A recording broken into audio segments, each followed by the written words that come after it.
Good afternoon. Good afternoon. I'm Haley Miskowiec. I'm a registered dietitian and licensed dietitian here in the United States. I specialize in prenatal nutrition for women to feel confident, empowered, and thrive during each stage. In the UK, when it comes to nutrition during pregnancy or even pre-pregnancy, it really isn't a thing. Let's take your birth control out. You'll have a cycle, and then you can start trying.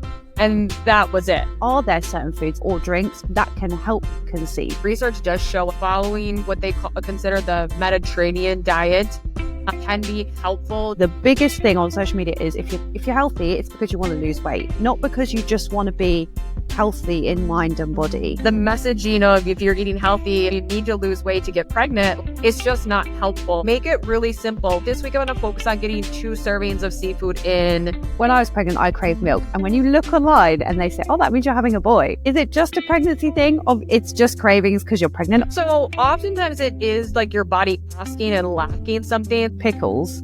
Is that a thing? Sodium needs increase. So wow. I'm kind of stuck. That's amazing. If you are drinking water and your thirst is not being quenched, that's a good time to add some fruit or squeeze some lemon or lime. Adding in electrolytes or a mineral mocktail is really beneficial. We get a list, a literal massive long A4 list of things we should not eat. Instead of talking about what do we need to take away from the diet versus what do we need to add in, it is such a better headspace. I was gutted I didn't get to eat any of my sweets during labor. Go-to snacks for postpartum. When it comes to snacks, thinking of that was really interesting. You said about collagen. Remember too, breakfast doesn't have to be breakfast food. Your body is more concerned about the fact that it's getting food in and nutrients in versus the fact that it fits the societal definition of breakfast foods. Yeah. We always get so critical on ourselves about what our body's doing and telling us to do. Instead of getting critical, get curious. Good afternoon. Well, good evening for me, but oh yeah, good afternoon for me. Yes, in Minnesota here. So tell everybody who you are and what you do. Yeah, so my name's Haley. Haley Miskowiec. I'm a registered dietitian and licensed dietitian here in the United States. I specialize in prenatal nutrition, so working with women before, during, and after their pregnancy journey for them to feel confident, empowered, and thrive during each stage. There's so much information and overwhelm out there that really what I set to do is make it simple and to make you feel good during your journey, no matter where that's at. I know we're tackling lots of great questions today that I feel like are very rooted in the things that make people very overwhelmed. And so I'm excited to tackle those and make people feel a little bit more confident in their journey. Brilliant. Well, I don't know what it's like in the US, but definitely in the UK, when it comes to nutrition during pregnancy or even pre-pregnancy, it's not a thing. It really isn't a thing. It depends. So in the US, it's really going to depend on the clinic you're going to and the provider that you have. But I was actually, so I have 2 littles. I have 2 boys. I'm a boy mom. I have a 4-year-old and an infant who is 11 months now. So about to be 1 at the end of this month, which is insane to me. Now that I'm speaking that out loud, some things you don't process until it happens. But I was actually, so I have been in this space for over 10 years now. And when I started with trying to conceive with my first, who's 4 now, I went to my doctor and I picked a provider very particularly on just very naturopathic, functional, that space. And I was really, really actually taken back by the lack of information I got on, because I remember the one appointment she asked me, hey, are you guys thinking about trying to conceive yet? And no, we are not at this point in time. Please don't ask that question. That type of feeling that you have.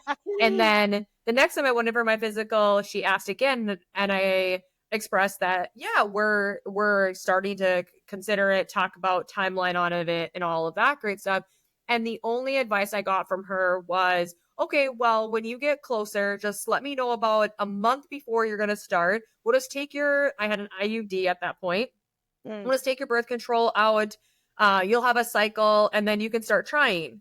And that was it. That was the only advice that I was given. Yeah. Her, and I quote this, her statement was, you're a healthy person, so you shouldn't have any issues with trying to conceive. And I was taken back by that just because as a dietitian, the definition of healthy is so different to each person. And what that looks like, you can't just say that by looking at someone and like having some information, right? Like we hadn't even got my labs back yet. We just had done some blood work to do my labs. So Yeah. how did we know that my body was set up for optimal fertility? Just by looking at me and knowing I go to the gym and those things. I guess you can make the assumption because I'm a dietitian, but Mm. that I think is very harmful, really, to make any assumption of anybody in that space. And so I was really taken back by the lack of information I got. Yeah. And so that really, I had been, in the pregnancy space, and that really started making me dive into the fertility space during my journey because I knew there had to be more. I was like, I know how important nutrition is during pregnancy. I know how long it takes for deficiencies to be corrected. There's no way that if I go into pregnancy not in an optimal space as much as I possibly can, as I have the like time in my favor, that's beneficial for me. Because I had read so much research on how preconception nutrition was so important for the health of a pregnancy. And so for that to be all that I got, I was very disappointed actually. And And then also, did my yeah, own it research. kind of makes you feel like if you're being told you're really healthy and then you do have trouble conceiving, you go, oh, well, then that must be my fault. And Right. it's such a bad thing to make you feel. Someone says here that they've been trying and they feel like they're getting nowhere and they feel like it's them and it's their fault. And they're saying, are there certain foods that can actually, or drinks or a way of being healthy, as it were, that can help conceive because they feel like they're at their wit's end. And in the UK, um, I haven't personally gone through it, but I know in terms of getting help in that area, it's quite limited. So they're trying to find out ways that they can do that at home. Right. And so kind of like, are there certain foods really that can really help within that trying to conceive Mm. space is kind of what their main question is there, correct? Yeah, yeah. Yeah. So we do know that, research does show us that more so like following kind of what they consider the Mediterranean diet can be helpful during the fertility and trying to conceive space. I will say, like, I'm not sure what that Mediterranean diet looks like over the UK space, but we have really Americanized the Mediterranean diet over here, Mm. where, of course, the research that is showing those positive aspects are actually on the Mediterranean diet, right? So really making sure that we have like good amounts of seafood and like those omega-3s and having good like lentils and legumes and fruits and veggies and Yeah. like our diet being really forward in that.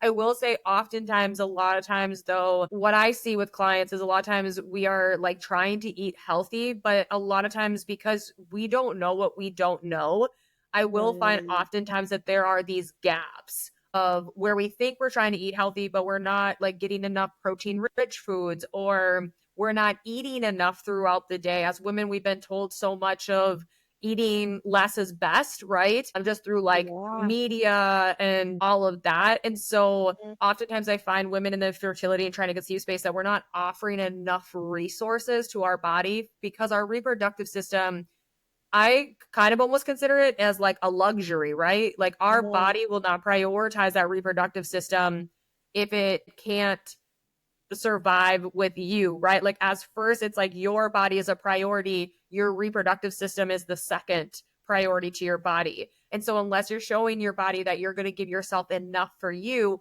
plus your reproductive system, like that's why often you will see like people say like your cycle is a sign of your overall health. So looking at your cycle, your symptoms, what's going on there, like what are we seeing, can also be really eye opening to like gaps and barriers that you may be having in your diet that's really unique to you. Because it can be really overwhelming, especially when someone wants to start, thinking about getting pregnant. And in a general sense, they're quite unhealthy. They don't really care about food. They don't really think about it that much. It's just kind of, I'm hungry, I'm going to eat. But they want to start being healthy. But it is so overwhelming because there is so much information out there. And it's not really tailored to pregnancy or mothers. It's tailored to being healthy equals losing weight. And that Mm-hmm. seems to be the biggest thing on social media is if you're healthy, it's because you want to lose weight, not because you just want to be healthy in mind and body. And I think for Right. And if mums, we're yeah, Right. And if we're losing weight, like that's actually showing, of course, that like our body is in a caloric deficiency, right? And if we're in a caloric deficiency, that also shows that our body's not getting enough resources to maintain ourselves, right? So that's also like a fine balance that we have to like talk about too, because that's often like the advice given too by providers, right? mm, Oh, well, your BMI is a little high, so just lose some weight and that should help you too, right? And that's not showing your body that it's in a good space to build another human being. If we're in a deficit, like yeah, we're not saying like you have a surplus of calories to give to another very energy needed system to mm, build a whole nother human. Like it's not just something that our body's like, yeah, let me do this with no resources to do it. yeah, And so really giving that, yeah, the messaging of if you're eating healthy, it's to lose weight. And if you're eating, you need to lose weight to get pregnant, like it's just not helpful. And I think at the same time, like all the, everything we put out on social media is very general, right? Because we don't know each individual person and what their gaps are and what their diet looks like. We just know what the general population, what gaps we see, right? To be giving that information, but that doesn't help when you're someone who's overwhelmed and you're seeing that general information because yeah, it's not unique to you and anything that you're going on, like that's going on in your situation. yeah. God, it's funny because when you are pregnant, I mean, I definitely, when I was pregnant, I thought I've got to start being a bit more healthy here. And I wanted to make more health conscious choices. Mm-hmm. But then you've got the long list of do not eat this, do not eat this, do not eat this. And you go, well, shit, well, what can I eat? And then Right. it was mad because in the UK, they say you can eat eggs like runny yolks, which before I Mm-hmm. was pregnant, it used to be that you couldn't. As long as they have it in the UK, it's like a lion symbol. Mm-hmm. Um, and I was like, well, now I feel like, should I not have runny eggs? Can I have runny eggs? Or should I give up my latte? And it was just like, I think for mums, it's you want to do the best, but you also want to have a balance of, okay, but I can't be anal about this. I just want to still enjoy food, and is there a simplified way that we can go, you know what? Yeah, have your latte. It's one latte a day. It's not going to harm your child. Is there a way that mums can just go, I want to eat healthy and I just want to take a more relaxed approach.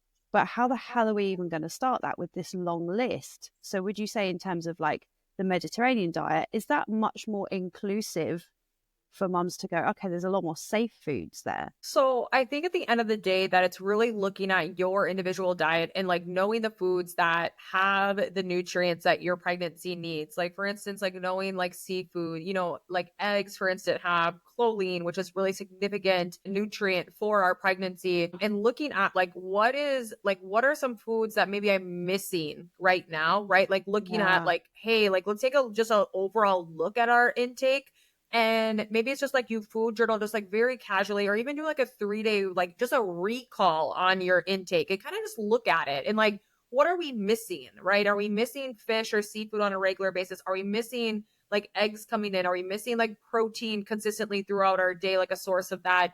And then really just think is of like either every week, even just like, what's one thing I can add this week? Yeah.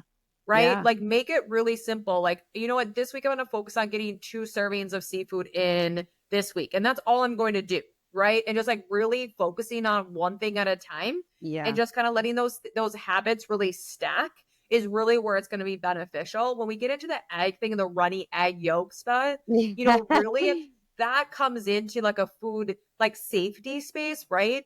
I always say every food you're putting in your mouth carries a risk, just the degree of risk that it carries is the difference between it, right? And every country is going to be different on what that looks like because it depends on like what the Yeah. recalls look like.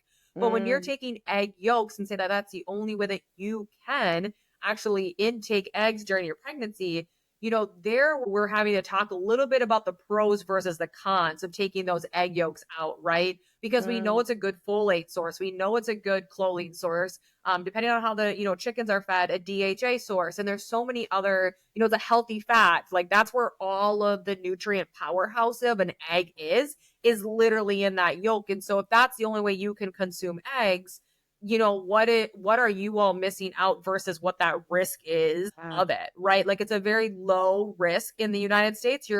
Your risk is higher actually eating produce in the United States than it would be like eating an egg with a runny yolk. And at the same time too, like where are you buying your eggs from? Like some of us buy eggs from our local farmer. Some do buy from the grocery store. Like where is that source of your food coming from too? And where is what's your level of trust, right? Because food safety not only has the risk of what we see from recalls, but also has that mental health risk that I think a lot of times we forget about too. That we have to make sure too that like if something is to come, like is that going to mentally like impact your mental health? Like are you going to eat that runny egg yolk and not stop thinking about it for 3 days and overanalyze everything that most likely is a pregnancy symptom? Like are you going to overanalyze all of that because you ate that runny egg yolk? Like that's where we kind of have to talk. That's why I always say with my clients, like just because one person decided that this was an okay thing during their journey doesn't mean you have to think it's okay during your journey, because we're all different and our journeys are unique. And so it's really thinking about like, what is it? Where are the pros and the cons? And really kind of considering that for yourself. But when it comes to the simplicity of, getting and eating more like healthy or what that looks like to you, first define what that looks like to you, because how are you know you're going to achieve something without knowing what that looks like, and then figure out like very small steps you can take to get to that point. And I always think too, like a lot of times during pregnancy, we have like a very, I always say like, how can we boost the foods that our body wants? So a lot of times we go really towards like carb rich foods, right? And so taking that carb rich food and then talking about how can we boost it? Can we add like a protein source? I always say like a muffin is always a great example, right? Like if we want a muffin, like, okay, like can we choose a protein muffin if you have that available and make it where it has like protein included in it? Or like, can we add nuts and seeds or like a nut or seed butter with it? Can we add like dairy products with it to get some healthy fat and proteins and other nutrients it needs? Maybe you put like yogurt, like a Greek yogurt in a bowl, and you put them like crumble the muffin up in there and then put nuts and seeds on top. And how can we boost that so that way your body's still getting what it's asking for and what it wants, but how we also then feel good about that we're getting those other nutrients too that our body needs. Yeah. And it's so interesting about adding foods, because when you're pregnant, you start craving so many different things. And someone actually says here that they're craving milk all the time. Now, when I was pregnant, I craved milk. And when you look online and they say, oh, that means you're having a boy. And is it just a pregnancy thing, or it's just cravings because you're pregnant? Or is it that your body is lacking something?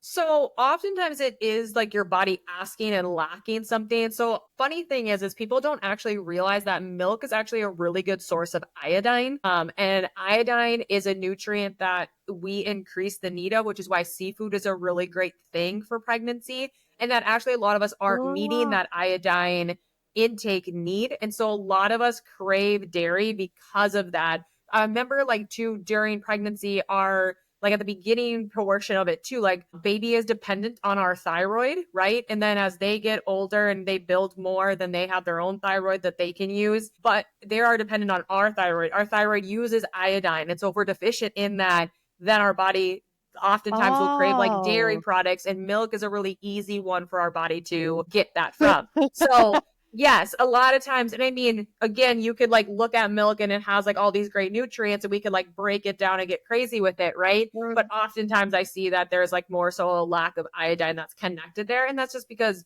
unless you are close to somewhere where seafood is easily and readily available, it is something a lot of people lack in their diet. That's mad, because it's so different to what you're actually ending up having. You're having milk, but it would be better to have seafood because that's what the stuff in it is what your body's craving. Mm-hmm. That's mad. And then I suppose pickles, is that a thing? Yeah, pickles are a thing. Sodium needs increase. So think about the fact of, that's why I will say it's like a myth that I mean, sodium, of course, depending on like the source of where it's coming from is important, but your sodium needs increase during your pregnancy, especially as you get further and further. Sodium is a nutrient that actually our body uses when our body is under stress. Pregnancy is a stressor, right? So the Yeah. need for your sodium increases during pregnancy. And so that's a lot of times why we're craving like those salty foods, even or like those pickles. So that's, yeah, that's a very This common is thing. And that's just incredible. because yeah. And at the This same is time, mad. think your body needs to bring water in too. And sodium can really Wow. help take that water you're drinking, pull it into your body and into your cells where it needs it to go. Wow. That's amazing. I don't know. I think it's because so many people go, I'm craving this. Oh yeah, it's just a pregnancy thing. And Yeah. that's it.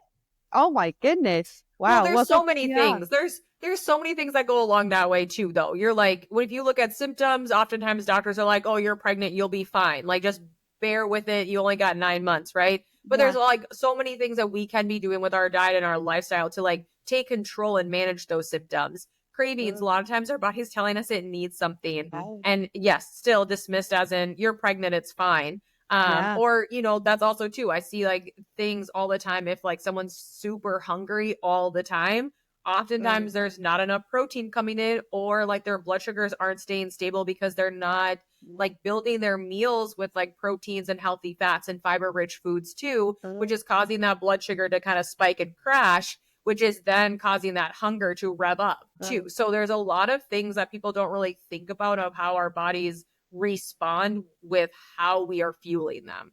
And especially with blood sugar, someone else here, can magnesium help with their blood sugar? Yes, magnesium does so much in our body. And so, of course, like there's like a lot of different things that like that impact blood sugars in general, but magnesium can really support because magnesium is also like part of your insulin resistant response. Like, so your insulin there. And so when your body has enough of that, then that insulin can respond appropriately and really keep those blood sugars stable as well. So yes, magnesium can help that, but do know there's a lot of different forms of magnesium, and really figuring out the best form for you would be looking at like everything that's going on. But like the most absorbable forms of magnesium are like glycinate or biglycinate. You can find it, they're like interchangeable, or also, sorry, maltate. It's malate is the other form that are very absorbable forms. But if you're struggling with constipation, then you want more like a citrate. So really figuring out kind of like what you have going on can really help decide which form or forms would be best for you. That's interesting because I think a lot of, especially on social media, magnesium tends to be geared towards, if you want better sleep, take magnesium. And it Yeah, doesn't talk so about blood sugar. but magnesium can help with sleep too. So there's different forms, right? Yeah. So it definitely depends on the form. And then also I would say like sometimes like the timing of it, because I can find that even the most absorbable form will still will still help people sleep if they take it like right before bed. So there is a little bit of that too on like the timing, and at the same time then the form that you're using for that sleep portion too. And I suppose getting enough water in your diet as well, because we're told in the UK, drink lots more water during pregnancy. And especially I was told, lots more water purely because it will help with headaches during pregnancy. But with headaches during pregnancy, is it just dehydration? So headaches aren't just dehydration. Headaches are a lot of things. Yeah. Magnesium is also a great one for headaches. I actually have a history of migraines myself, and really actually found out it was more so actually my estrogen that impacted my migraines. And so actually when I was pregnant, and I don't know if it's because of boys, because I've heard with girls because you have more estrogen, and I've not experienced it. So I can't tell you from my own personal experience that there is more estrogen in the body, so you can have more headaches. But Yeah. as during my pregnancies, I actually never dealt with migraines because of the fact that my estrogen wasn't flowing with my cycle. I have realized with my body that my body has a hard time metabolizing estrogen and needs support with that. And so, that can be something, but magnesium is often the thing that helps really with that. Dehydration can be part of that, but you have to remember that hydration is so one, like figuring out if you're hydrated or not really is based off of your urine color. Like we want a pale yellow color for you when you're urinating, and that tells us that you're hydrated, because you can get fluids from multiple other sources versus just water purely itself. Like if you're eating soups, like during this cold season, or Oh, stews, and, think like the fluids, the broth in of there, like course, broths yeah. are really great. Certain fruits like berries and veggies or like celery are really high in water as well. If you drink your Coke, like you said earlier, like that's a fluid source That's as fluid. well. Just Yeah. thinking like there's a lot of other sources of fluid than specifically just water. But true hydration also means that you're getting in enough minerals. So like how we talked about sodium earlier, magnesium, your calcium, your potassium, right? Because all of those actually help your body be truly hydrated. We can give ourselves a lot of water without supporting that increased need of minerals in our body and still have symptoms of dehydration. So how much water would you suggest, or would you say it's just very particular to the person? So I would say that really, like, usually about like 80 ounces is a really good spot of drinking of water. But I would say, like, if you are noticing your like urine getting to be darker than that pale yellow, that you particularly need to pick up that water Yeah. intake. I will say it does sometimes depend on the person, because I will see oftentimes women who come into my, like, who I've worked with that in my program, they like, if they drank a lot of water pre-pregnancy, oftentimes they actually need more water, and usually they're over even that 100 ounces, because like pre-pregnancy they were right around that 80 to 100 on a daily Yeah. basis. And so then they tend to like need more to have that thirst quenched. And so, like, also too, oftentimes if you are drinking water and your thirst is not like being quenched, oftentimes like that's a good time to like add some fruit or like squeeze some lemon or lime or something else in there to Oh, really nice. also get some of those Yeah. minerals in, or do some electrolytes as well, because usually that means that like the water is great, but it's not like pulling in that hydration that your body actually needs, Mm. because like you're continuously still like not having that thirst quenched. But your urine is a very good tall tale if you're getting enough fluids in overall or not. Yeah. So in the UK, you are given a kind of amount of caffeine which is recommended, and they say not to really go over that if possible. So for mums that are caffeine addicted, or they've already got a toddler and they're pregnant and they need that pick me up, either is there a limit, would you say, in terms of caffeine, whether that's like 1 or 2 cups of tea or lattes or whatever it is a day, or is there something that our body can have instead that's going to get that same hit but it's not caffeine? Yeah, so I'm going to say this. So I'm going to start with your first question there of the like, is there something that can give us the same thing? So oftentimes, Mm. like, having good, like in the United States, we have like, if you look on social media, even too, you'll see all these things called mineral like mocktails. Yeah. Those like, and having electrolytes, those are a really good spot to actually add in, that will give you that same energy boost oftentimes that you need when you're a mom of a toddler and all of that. Because oftentimes like that fatigue is stemming from somewhere. There is, Mm. of course, like you're building, like your whole body's going through a huge thing at the beginning. I would say fatigue was probably my top symptom. And Yeah. from my first pregnancy to my second pregnancy, the type of fatigue was just night and day different. I would feel like my first pregnancy, my body was tired. In my second time, it was more so like my brain was tired. My body was Yeah. fine, but my brain was Yeah. just like, I have no idea what's going on. Yeah. And so it was just a way different type of fatigue. So yes, I would say that like trying those things, like adding in electrolytes or a mineral mocktail, is really beneficial and can give you that same energy as caffeine can. Yeah. When it comes to like a limit on it, we try to like stay underneath 200 milligrams, if not like more like 150 milligrams. I will say, it depends also to what your risk is in that first trimester, because we do see research that does say that there is like a slight increase of risk for miscarriage and loss in that first trimester. So I always talk with my moms about that when it comes to caffeine. And so I always just talk to my moms about that, like what they feel most comfortable with in that space. Yeah.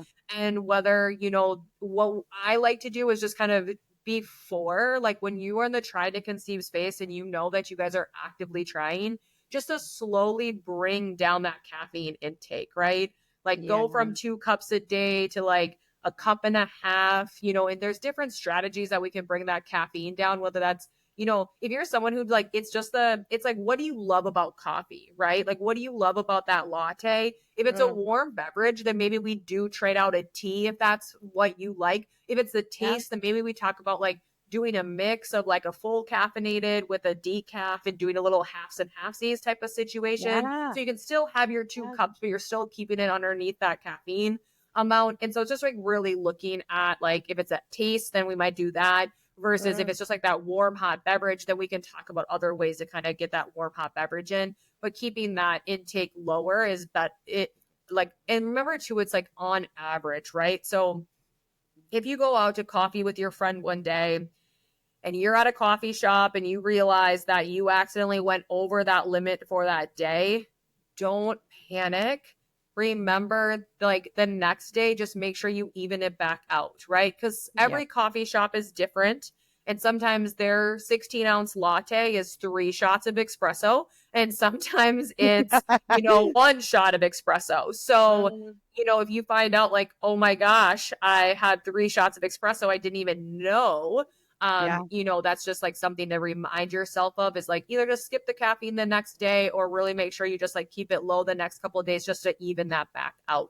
And then just remember too, as you get further on in pregnancy, the half-life of caffeine, it takes longer for your body to get rid of that caffeine at the end of your pregnancy. So you can feel those effects for a little bit longer than you did like at the beginning. So it's just something to keep in mind too. If you're some people, caffeine really does like trigger some anxiety and stuff of that nature. And so if you do realize that those are kind of coupling together, you might have that experience longer at the end of your pregnancy. So something just to keep in mind. That's interesting. And would you say, because someone asks here, how can they tailor their diet for the second trimester? Foods to eat, do I need more calcium, etc.? And in actual fact, is there a difference on how we should eat and how it affects our body through each trimester? So first off, I'll say that you can eat like you're in your second trimester in the beginning, like of the foods to include, right? There's really, when you're seeing like, these are great foods for the first trimester, the second trimester, the third trimester, they're really based off of the developments that we know that are happening with baby during that time. And, the nutrients we know that support the developments during that time, right? But like, let's say we know like folate's really important at the beginning part of our pregnancy, even before we get that pregnancy positive test, because of the neurotube impact it has. But that doesn't mean that all of a sudden folate's no longer important throughout the rest of our journey, because it's still a B vitamin. It still has responsibilities during our journey. So the same thing. One of the significant things we do see is actually during that second half of their pregnancy that our protein needs increase. And so that is one thing that I always recommend, is that we look at that. The general rule of thumb is in that first half of pregnancy to be around 80 grams of protein a day. So I always like to say like 4 like choices of protein, like of serving sizes.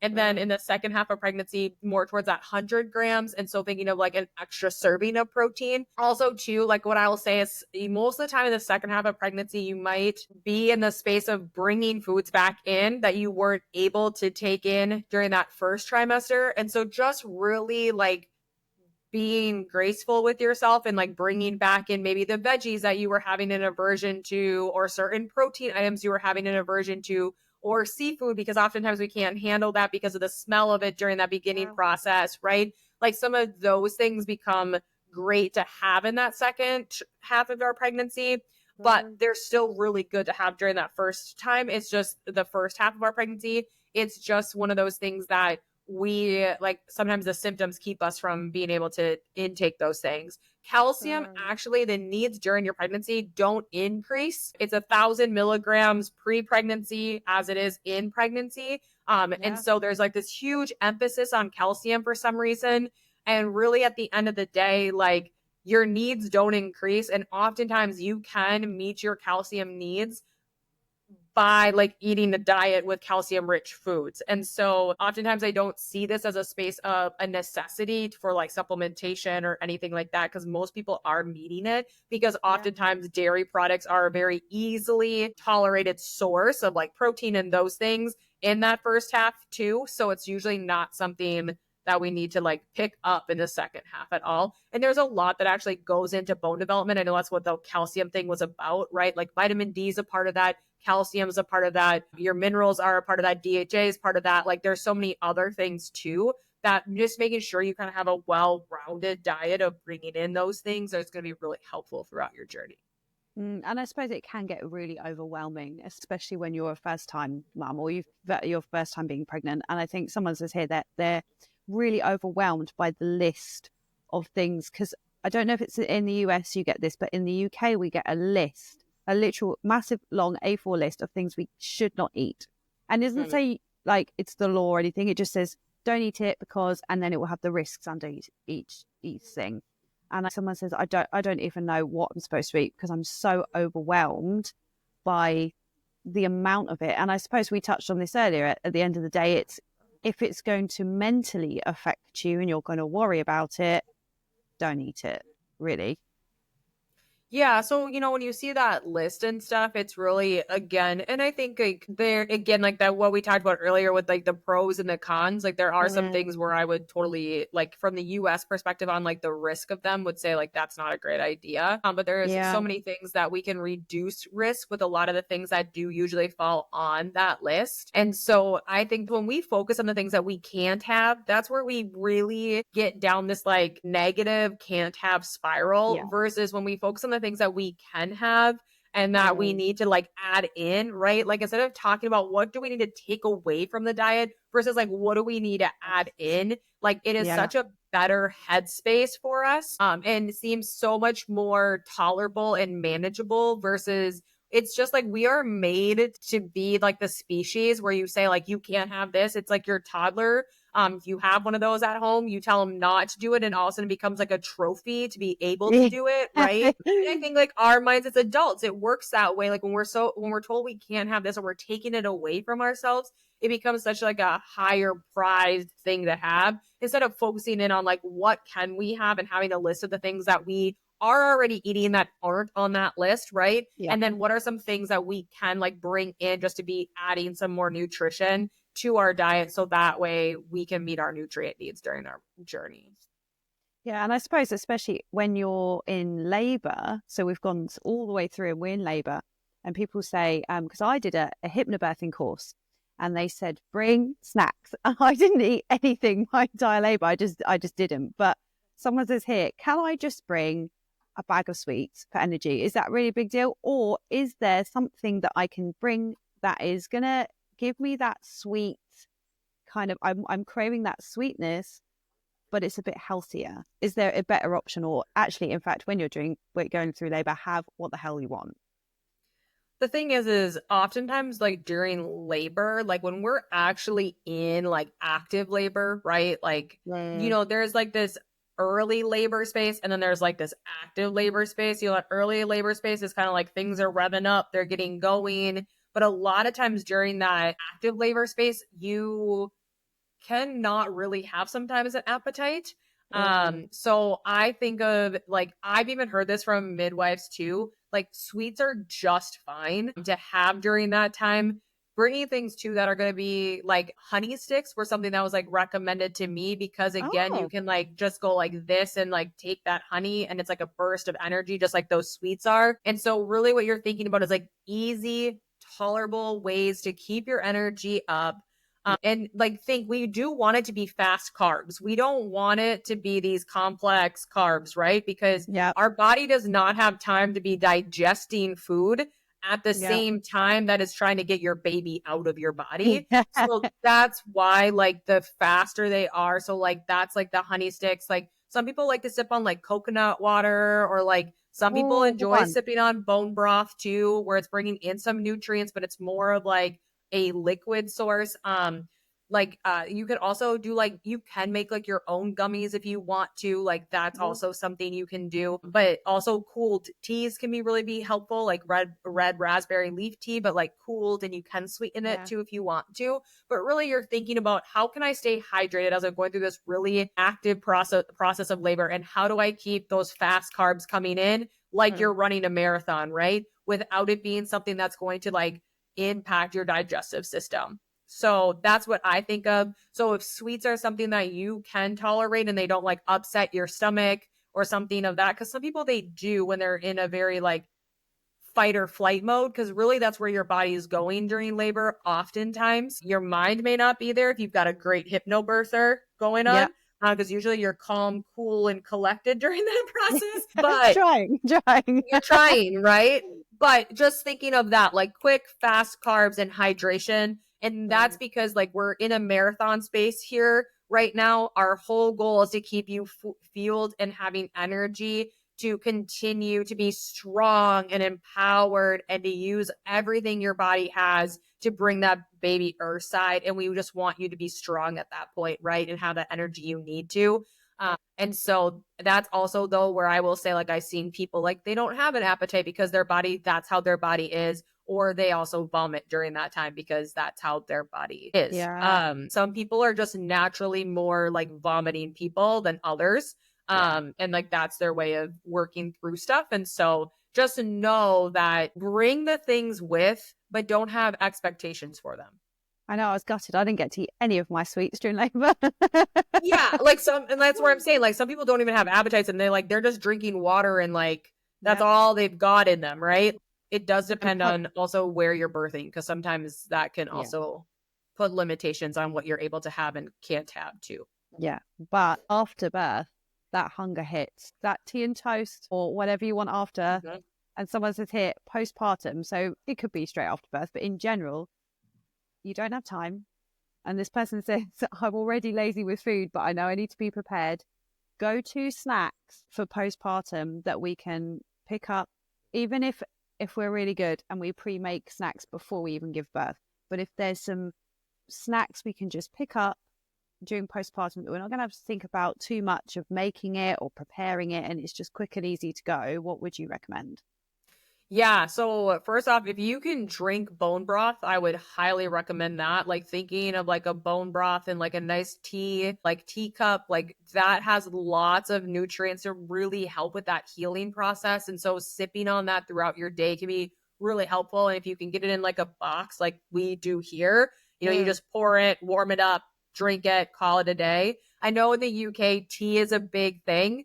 So having your tea, also just like that warm, cozy beverage. I also think, too, when it comes to snacks, thinking of like nuts and seeds, but you have to really chew them. So thinking nut butter sometimes can be, it depends on like how early postpartum you are in, because the beginning process, those first couple of weeks, you really want warm, nourishing foods to our body and really easy to digest oftentimes. To just avoid like constipation and some things that can come afterwards that we don't want to like strain down there. And so thinking of that, but then like as you're getting further out from those couple of weeks, like that's where I feel like nuts and seeds come into play. Really thinking about like smoothies are really great to have, because you can just like blend it all together, making sure that they have some protein source in that, whether that's yogurt, Greek yogurt, a protein powder, a collagen peptide powder, those things. You guys like, if I remember correctly, I actually studied abroad in Northern Ireland. Like you can also like slow cook meats too. And so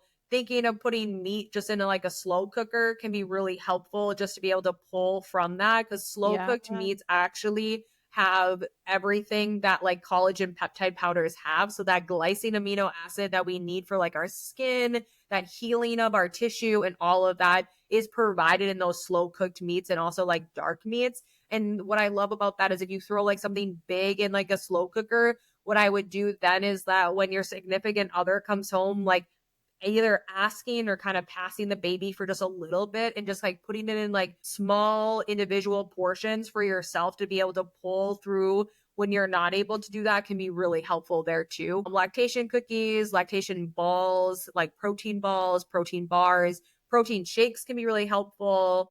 I just think also sometimes of like a one and done situation a little bit, like thinking of protein muffins, like, or like thinking of like egg muffins and those things. You can like cook a batch of them at one time and just like grab them one-handedness as you come.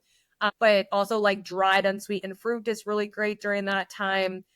Gosh, I'm just like thinking of all the things that you can kind of put in there. There's such like a list, but when I think about it, I just really think about be realistic. Don't forget about like trail mixes too, and like little snack mixes that have some good nuts and seeds in it. And just thinking about what you what is like something that's easy for you to do. And I always say before you have baby, if you are taking the time to set up places where you are going to feed your baby, where you are going to change their diaper, or you guys call it like their nappy, right?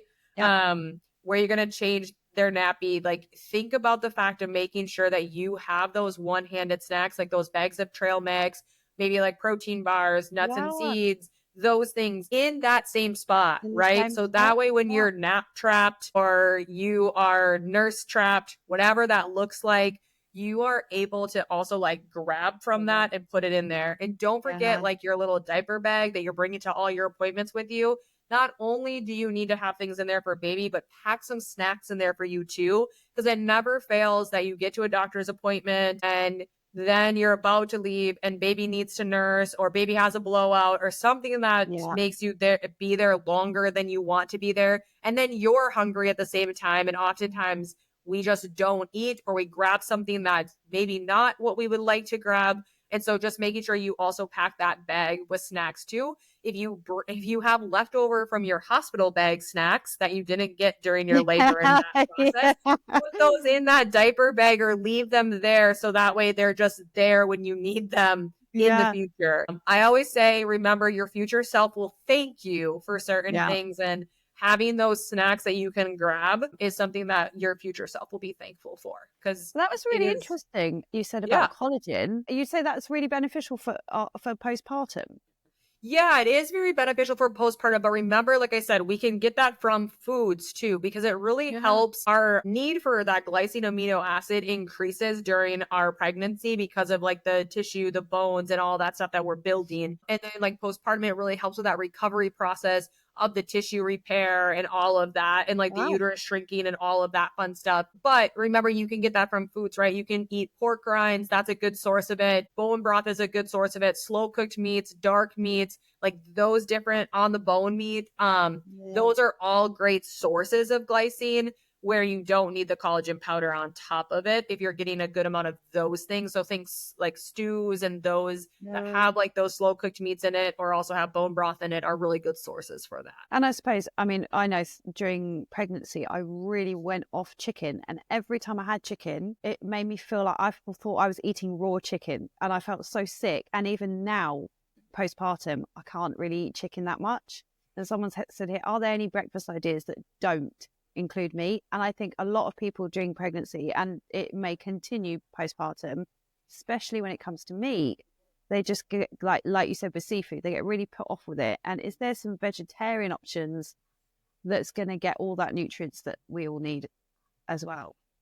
Yeah, so like breakfast options without meat. So I always think about the fact of like any like dairy source could be helpful, like with Greek yogurt. So like doing a yogurt bowl, doing overnight oats with like either a protein powder or like Greek yogurt that has like oats and fruits and nuts and seeds in it, right?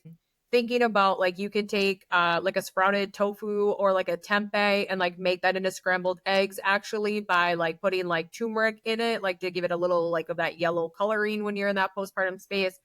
Gosh, I'm trying to think of like smoothies are a really great spot for that too, to have like a good variation of that. I also think of, without meat, I think of eggs, like egg bakes, egg muffins, frittatas, those different types of things as well that you don't need to add meat to. So those are just like some off the top of my head of just different ways to kind of get breakfast. Also, what I will say is like breakfast doesn't have to be breakfast food. You can also use like protein, like of course, like pancakes and muffins and waffles and those types of fun things, are like add a protein to those things as well. But like remember too, like breakfast doesn't have to be breakfast food. It can be lunch, it can be dinner. Like your body is more concerned about the fact that it's getting food in and nutrients in versus the fact that it fits the societal definition of breakfast foods. Yeah. So if you're craving, something else, like that's completely fine. Don't say, oh, because it's 9, 10 a.m., like I have to make sure it fits the breakfast definition. Yeah. So don't let that hold you up. Yeah. Oh, I'm going to have to watch this back and get a list, because this has been so fascinating, because I really think what you're doing is amazing, because there just isn't the education out there, and I don't know why, but especially when it comes to eating, and it's so broad with just saying healthy eating, and what you've been talking about has been so fascinating, and I'm mind blown by most of the stuff you said. It's been amazing. Thank you so much for coming on today. I've absolutely loved listening to everything you've got to say. Oh, thank you for having me. Yeah, I always tell people, like, we always get so critical on ourselves about like what our body's doing and telling us to do. But I always say, like, instead of getting critical about it, like, get curious. Like, why? Yeah, Like, what's going on, right? Like, even when you're craving those sweets and you're feeling so guilty because like all you're eating is sweets and carbs, like stop for a second, drop the guilt and go, hey body, like what, like why are we craving these things? What do I need to be doing to help you here, right? Because that, like, we need to be curious. Our body's not trying to manipulate us and make us feel guilty. Our body wants us to thrive. And so we just got to remember to get a little curious versus getting so critical and down on ourselves. I think you've ended the podcast perfectly there. Perfect. Well, listen, thank you so much. And all your website, people can tell me a bit, people can find you on Instagram and they can do it. You've got a course on through there as well. So on Instagram, you can find me at prenatal.nutritionist. I have a Nourish Baby and Me Foundations program. And so that's like a hybrid group program where you get one-on-one, along with having that group atmosphere and like the course and all that great stuff. I do have a separate course. And then I also do like mini like functional lab tests, but my program is where it's at because that's where you're going to get that one-on-one attention, know exactly what the unique needs of your body is. So that way, like everything you're doing is really targeted at what your body specifically needs during your journey, which is what's going to allow you to thrive and build that healthy baby you want to. Brilliant. Well, I'll get all the links from you and I'll put it all in the description below this podcast. Perfect. Thank you so much for coming on today. Yes, thanks for having me. Have a great day.